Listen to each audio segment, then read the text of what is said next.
Timnas Indonesia kembali bersiap untuk meningkatkan skuadnya dengan merencanakan naturalisasi 3 pemain keturunan Afrika Amerika yang diharapkan bergabung pada Juni 2025. Nama yang paling mencolok adalah Emiliano Jonathan, pemain muda berbakat yang saat ini bermain untuk FC Utrecht di era divisi Belanda. Selain Jonathan, 2 nama lain dikabarkan telah didaftarkan oleh PSSI untuk mendukung tim Garuda dalam kualifikasi Piala Dunia 2026. Siapakah 3 calon pemain naturalisasi baru timnas? Berikut daftar dan profil lengkap pemainnya. 1. Emiliano Jonathan, FC Utrecht, winger kanan. Setelah publik mengetahui bahwa Emiliano Jonathan setelah dinaturalisasi, namanya menjadi perbincangan hangat. Pemain yang lahir pada 5 April 2004 ini memiliki darah Indonesia dan saat ini sedang mendaftar dengan PSSI. Jonathan bermain untuk FC Utrecht dan telah mencetak 6 gol selama musim 2024-2025 di era divisi. Jonathan dianggap dapat menambah kekuatan di lini depan timnas Indonesia karena kemampuan dribblenya yang lincah, kecepatan dan ketajaman yang menyerangnya luar biasa. Selain itu, dia dianggap sebagai solusi jangka panjang bagi timnas Indonesia, terutama untuk posisi sayap kanan yang membutuhkan pemain yang cepat dan inovatif. Jonathan mungkin melakukan debutnya bersama Garuda pada pertengahan tahun ini jika proses naturalisasinya berjalan lancar. 2. Tristan Goijers, Ajax Amsterdam, bek tengah. Selain Jonathan, Tristan Goijers masuk dalam radar naturalisasi. Pemain muda ini yang saat ini bermain untuk tim junior Ajax Amsterdam memiliki kemampuan bertahan yang kuat dan postur yang sempurna untuk bek tengah. Goijers terkenal karena kemampuan membaca permainan dan kemampuan duel udara yang kuat. Jika ia dinaturalisasi, ia dapat membantu lini pertahanan timnas Indonesia yang masih membutuhkan bek tangguh untuk menghadapi lawan yang kuat di kualifikasi Piala Dunia 2026. Goijers tidak hanya mampu bertahan tapi juga dapat membangun serangan dari belakang. Ia terbiasa dengan gaya permainan cepat dan taktik modern yang dapat mengubah strategi permainan timnas Indonesia karena pengalamannya bermain di Akademi Ajax. 3. Jadon Osterwalde, Fenerbahce, bek kiri. Jadon Osterwalde adalah nama terakhir yang disebutkan dalam daftar pemain naturalisasi. Bek kiri yang saat ini bermain untuk Fenerbahce di Liga Turki memiliki darah Indonesia dan telah bermain bagus untuk klub. Osterwalde terkenal karena kecepatan, kekuatan fisik, dan kemampuan menyerang dan bertahan. Dengan tinggi 189 cm dan pengalaman bermain di Eropa, ia bisa menjadi tambahan berharga bagi timnas Indonesia di kompetisi Asia yang ketat. Pengalamannya bermain di Liga Champions dan Liga Turki memberinya keunggulan yang dapat membantu timnas Indonesia menghadapi lawan tangguh di kualifikasi Piala Dunia. Tentunya, PSSI terus berusaha meningkatkan kualitas timnas Indonesia dengan mendatangkan pemain keturunan yang memiliki pengalaman di Liga Eropa. Jika ketiga pemain ini resmi bergabung, tim Garuda akan semakin kompetitif dalam menghadapi putaran ketiga kualifikasi Piala Dunia 2026 zona Asia. Tapi proses naturalisasi tidak selalu lancar.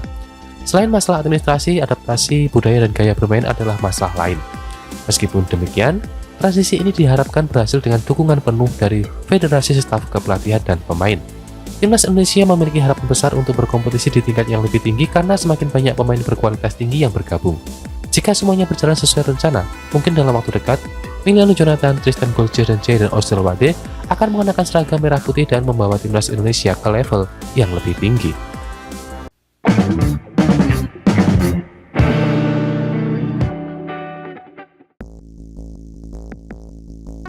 Timnas Indonesia menyisakan 2 pertandingan krusial di grup C babak ketiga kualifikasi Piala Dunia 2026.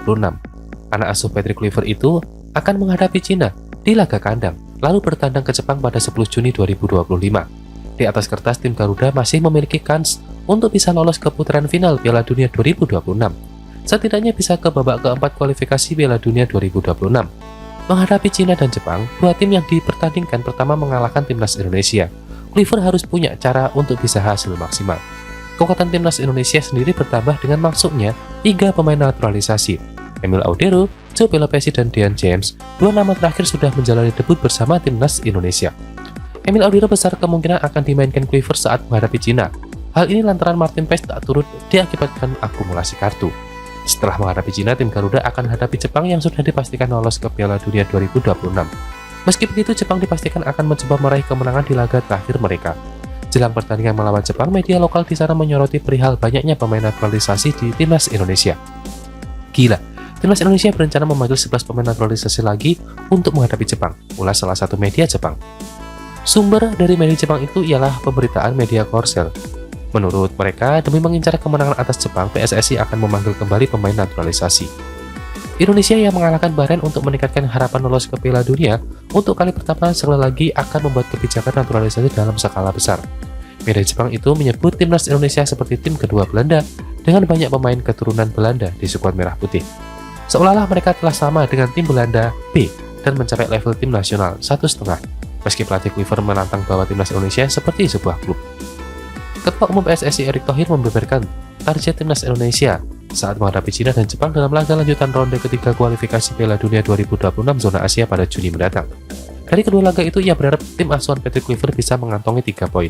Timnas Indonesia terlebih dahulu dijadwalkan menghadapi Cina pada 5 Juni mendatang. Duel ini kemungkinan tersaji di Stadion Utama Gelora Bung Karno, Senayan, Jakarta. Timnas Indonesia dijagokan bisa mengalahkan Cina. Selain karena kualitas pemain yang dipunyai, dukungan supporter Garuda bisa meningkatkan rasa percaya diri pemain. Tantangan terberat timnas Indonesia adalah saat jumpa Jepang di kandangnya sendiri pada 10 Juni mendatang. Ada beberapa kualitas tim dari negara yang sudah memastikan lolos ke Piala Dunia 2026 itu. Oleh sebab itu, timnas Indonesia harus bisa menang saat berusaha Cina. Sambil berharap pada hasil tim lain, skuad Garuda diharapkan bisa finish di posisi 3-4 klasemen akhir grup C untuk melangkah ke fase selanjutnya. Cina dan Jepang bukan game yang mudah. Kami harus minimal punya 3 poin supaya ya tentu tergantung dengan hasil tim yang lain untuk kita bisa apakah kita finish dari ketiga atau keempat, kata Erick Thohir. Erick mengatakan timnas Indonesia tidak menutup kemungkinan bisa lolos langsung ke Piala Dunia 2026, namun syarat ini memang berat dengan catatan finish di posisi kedua klasemen grup C. Selain itu, timnas Indonesia harus mengalahkan Jepang, kemudian sambil berharap tim-tim di atasnya kalah dalam pertandingan. Kita masuk ke kualifikasi ronde keempat kalau mau lolos, harus dua-duanya menang. Tapi saya tidak tahu karena melawan Jepang, tapi siapa tahu kita menang. Kan bola itu 50-50, ucapnya menambahkan.